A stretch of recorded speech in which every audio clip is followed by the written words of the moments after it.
Kalau yang nggak pernah ketemu, nggak pernah komunikasi, masa kita mau kita endorse? Yang akhirnya memutuskan tidak mensupport yang pernah itu kan karena ya mungkin ada penilaian tertentu. Tapi dengan fakta yang ada itu, niscaya bahwa mereka itu pasti ada kemungkinan ketidakcocokan, tidak sinkronnya, kemudian ada penilaian. Okay. Program RT, RW, dan kelurahan itu kan itu ada kalau yang dulu kan hanya RT, sekarang ada RW, dan juga. ada kelurahan. Iya. Akhirnya kan nggak ada kecemburuan. Dulu kan hanya RT aja, RW nggak ada. Sekarang ini RW masih punya. Ini suatu kelebihan ya. Masalah pendidikan. Oke, pendidikan. Ya. Pendidikan itu kan kita lihat aja, Presiden kita pun pernah hanya di SMA. Kota Magelang pun pernah dipimpin oleh yang bukan sarjana. Iya. Namun prestasinya tidak kalah dengan yang daripada itu.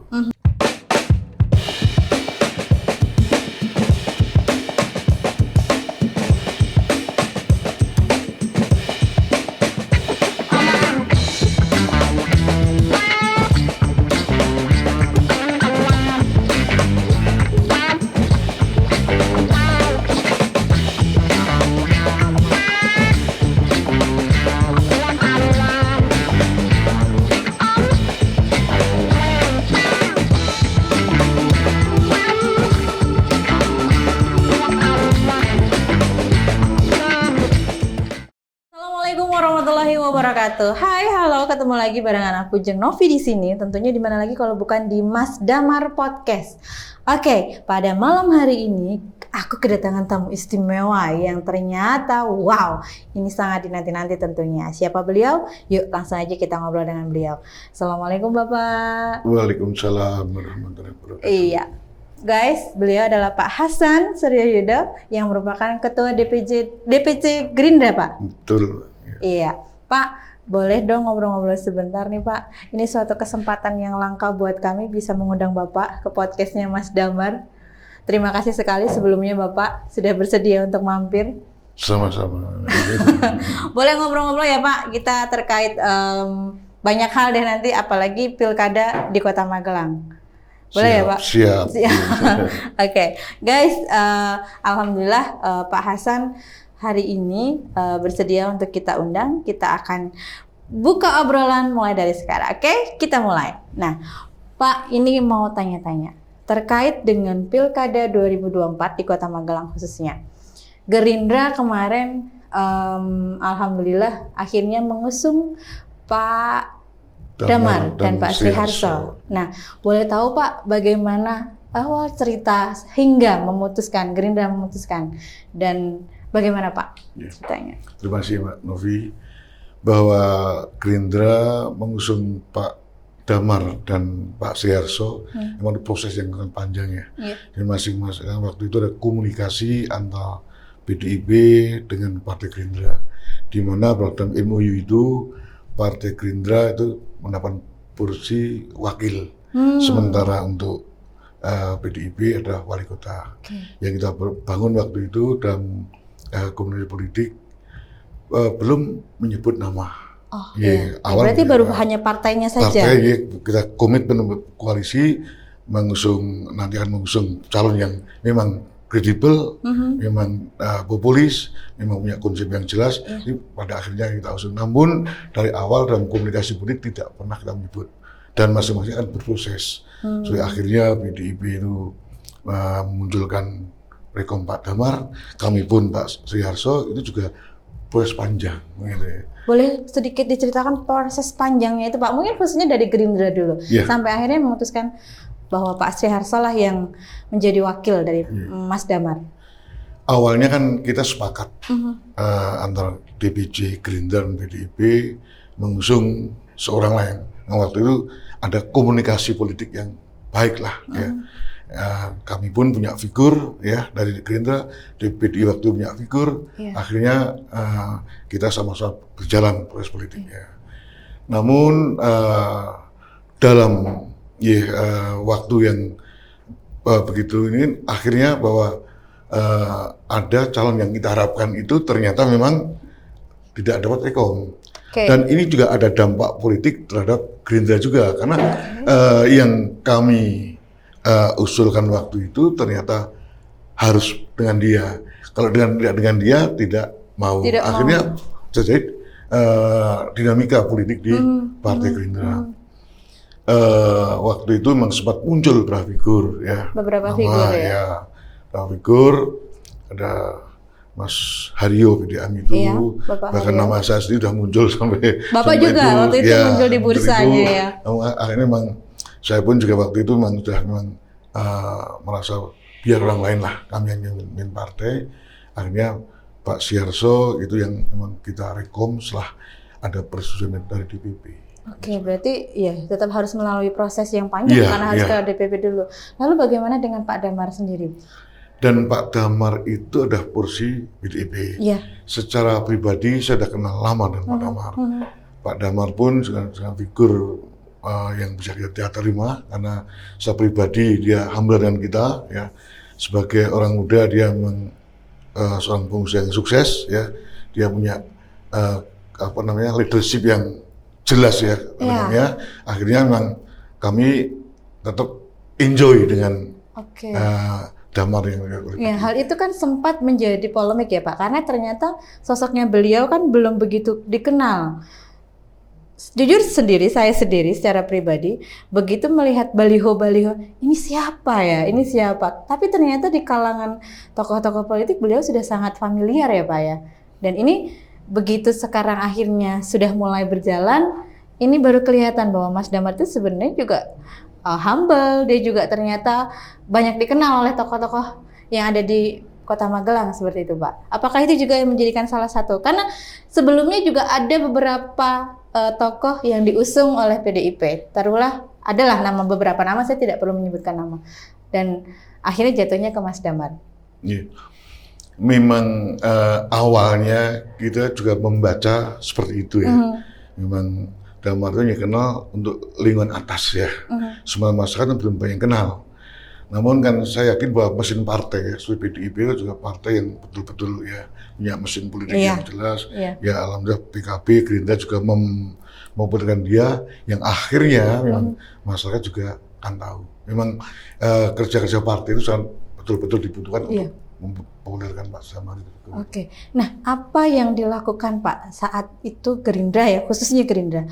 Kan ini satu surprise ya, bahwa ternyata Mas Damar diusungnya bukan hanya dua partai yang besar, Gerindra dan PDIP, tapi ternyata di belakangnya ada lagi, ada PKB, Demokrat. Yeah. Itu gimana Pak? Bisa sesolid itu dan sebesar itu dukungannya? Itu tak lepas daripada figur Damar. Ya. Figur Damar itu ya meskipun dia masih muda, dia juga komunikator yang baik ya. Termasuk komunikasi dengan PKB ya, yang di luar PDIP, PKB, kemudian Demokrat kan dia sendiri yang karena itu memang saya melihat bahwa semua itu bisa bergabung dengan kita karena komunikasi yang baik sudah Damar. Mas Wali ya. Mas Wali, iya. Sering sudah akrab dengan Mas Wali. Semoga ini doa juga ya Pak. Ya. Saya tidak pernah menyebut calon, karena saya optimis bahwa dia wali kota. Makanya saya katakan bahwa setiap perkumpulan, setiap pertemuan, rapat-rapat saya langsung nyebut Mas Wali. Nah, saya mau tanya Pak, sinergitas yang sudah dilakukan oleh Gerindra dan PDIP khususnya dalam rangka mengusung Mas Damar dan Pak Sriharso. Tentunya kalau Gerindra fokus kan, karena memang Pak Sriharso diusung oleh Gerindra. Bagaimana cara menyingkronkan satu kepala saja sudah kadang, apalagi ini dua dan itu pasti bagaimana Pak? Menyatukan dua. Iya, dia memang tidak lepas juga, memang mau kawin kan ta'aruf. Ta'aruf ya. Dia memang sebelum dia berkawin itu saya pertemukan. Termasuk ya kita breakdown tentang plus minusnya beliau. Kemudian Pak Sri juga terbuka, sekarang apapun Mas Damar terbuka, akhirnya yang apapun dia bisa menerima. Karena manusia pasti ada plus minusnya, ada kelebihan, ada kekurangannya. Ya alhamdulillah bahwa Pak Sriharso bisa terima Mas Damar, ya, dan Mas Damar bisa terima Mas Sriharso. Ini memang dari proses ta'aruf meskipun juga dia tuh berasal dari saudara yang sama, tapi kan beda usia nominalnya. Tapi di Magelang mereka bersatu untuk bangun Magelang. Ini suatu yang luar biasa bagi saya. Satu asal Boyolali tapi untuk Magelang. Untuk Magelang, iya. Dan itu nggak perlu dilakukan ya Pak, meskipun asli Boyolali? Nggak bisa. Dia orang Magelang, asli Boyolali, gitu ya. Nggak bisa. Orang Magelang, kalau misalnya di luar kota, orang sana bukan Magelang, bisa lahir di Magelang kan. Gitu. Mas Damar itu, Mas Wali itu kan memang lahir di Boyolali. Namun dia besar berkarya di Magelang. Ya saya kan orang Magelang. Jangan ada dikotomi lah gitu kan. Yang penting bahwa semua berbuat untuk Magelang. Bicara tentang sosok paslon dari nomor 2 ya Pak. Kenapa harus nomor 2? Kenapa bukan yang satunya Pak? Apa yang menjadikan akhirnya Gerindra menitik beratkan itu?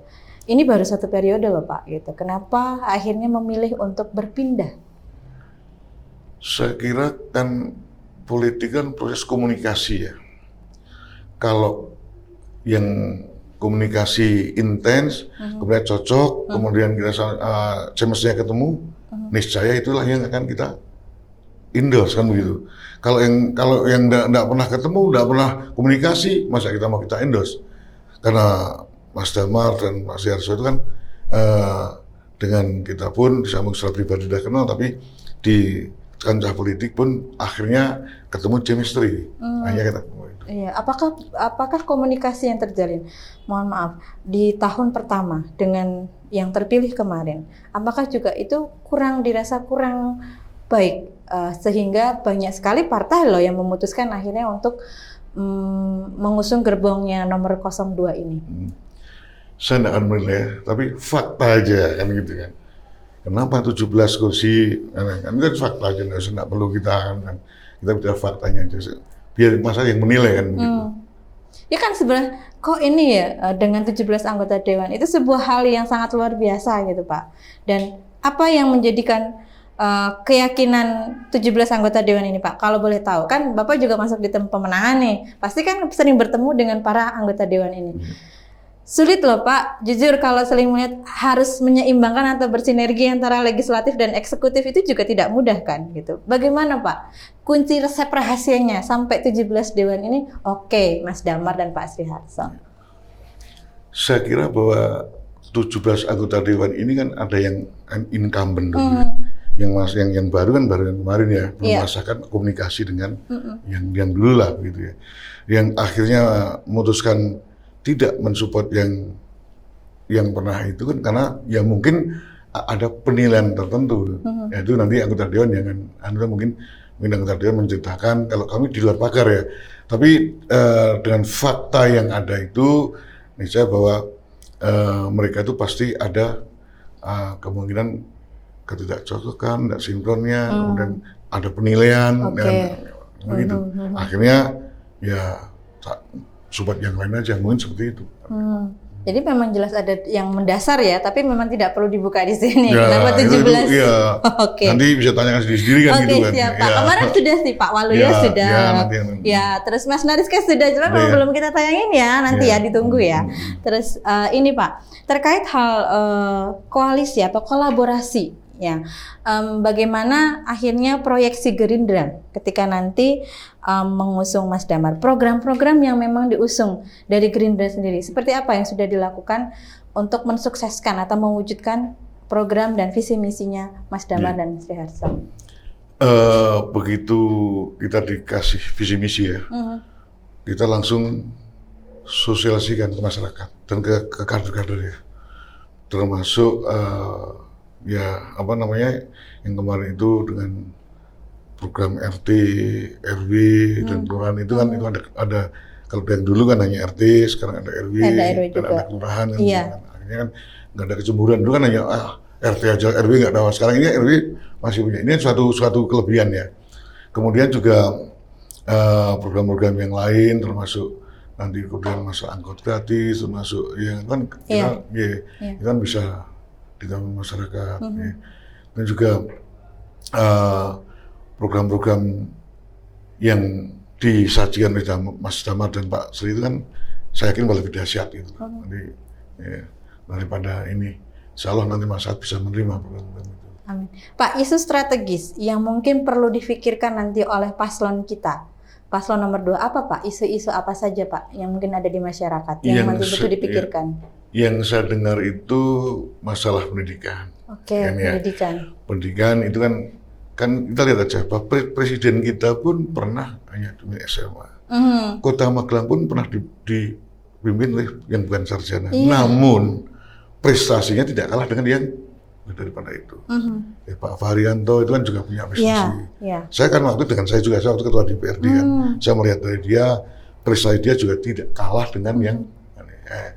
Saya yakin bahwa itu isu-isu akan muncul itu. Namun saya yakin bahwa orang Magelang adalah orang cerdas. Dia tidak akan melatar belakang pendidikan, tetapi leadership seseorangnya. Oke. Jadi tidak harus selalu pendidikan yang tinggi ya Pak ya? Dalam kepemimpinan pendidikan tidak menjamin sang kualitas. Namun leadership seorang itu dengan dan Damar sudah teruji, dia seorang pemuda ya, yang masih muda, dia sudah luar biasa, ya itu kan bentuk. Karena di masa banyak seperti itu. Soalnya pemimpin armada itu apa juga sarjana, tapi dia mimpin sarjana. Kalau kami itu. Iya Pak. One King juga. Iya kan, itu hanya terbatas pendidikan, tapi dia luar biasa. Dia punya insting yang luar biasa ya. Makanya ya harapan saya seorang Damar itu menjadi wali kota yang luar biasa. Ada terobosan-terobosan khusus untuk membangun Magelang. Siap Pak. Nah ini nih Pak, kemarin kan ada gosip-gosip yang mohon maaf di luaran sana nih ada yang bikin statement nih Pak. Ada yang bikin statement kalau merasa ada yang lewat jalur khusus mendaftar sehingga Mas Damar bisa nah itu boleh tahu dong Pak pendapatnya Bapak gimana Pak? Saya melihat ya itu kan kolam lain ya PDIP. Yang saya tahu bahwa mekanisme pendaftaran itu kan bukan hanya di satu titik aja, DPC, di PD atau di PP, tapi PDIP itu membuka di semua lini, iya. DPC, DPD dan DPP. Dan semua berproses. Saya juga mengawal dengan teman-teman PDIP kemarin. Saya akan memantau terus perkembangan yang dilakukan oleh PDIP, memang semua berproses. Tapi dalam konteks namanya menzolimi, kemudian dia shortcut atau power, saya kira nggak ada. Semua waktu itu ya, Pak ya, semua itu kita mensupport yang waktu itu di-running oleh DPC dan DPD. Calon itu kan. Sebelum Damar muncul, saya pun juga kaget waktu itu. Ya.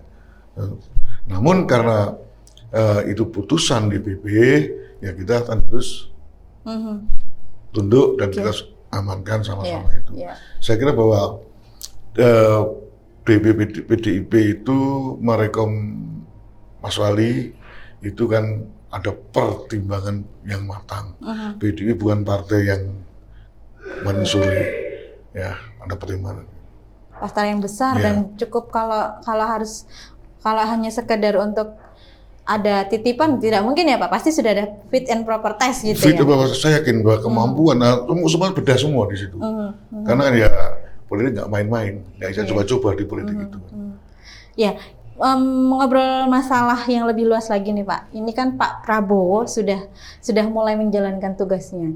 Bagaimana proyeksi dari program-program Pak Prabowo dari Partai Gerindra dan juga mungkin beserta kabinetnya Pak Prabowo tentunya, Kabinet Merah Putih.